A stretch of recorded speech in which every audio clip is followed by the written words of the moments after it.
மானமும் அறிவும் மனிதனுக்கு அழகு. தோழர்கள் அனைவருக்கும் வணக்கம். 2000 ஆண்டு காலமாக யாரோ சொல்லிட்டான், எவனோ எழுதி வச்சுட்டான், நமக்கு படிப்பு வராது, கல்வி என்பது அவாக்களுக்கு மட்டும்தான் என்று நம்மவர்களே நம்பிக்கொண்டிருந்த பொழுது, ஏன் எனக்கு படிப்பு வராது, எப்படி உனக்கு மட்டும் வருது, எதுக்கு எனக்கு கல்வியை கொடுக்க மாட்டேங்கிறேன்னு அடங்கி போன ஒரு சமுதாயத்தை, ஆதிக்க வர்க்கத்தை பார்த்து கேள்வி கேட்க வைத்த இயக்கம் திராவிடர் கழகம்.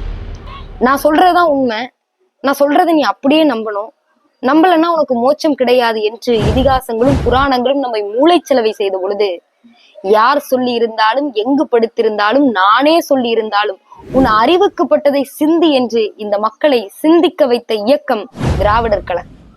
இன்னமும் திராவிடம் என்ன செய்து கிழித்தது என்று கேட்பவர்களுக்காக சொல்கிறேன்.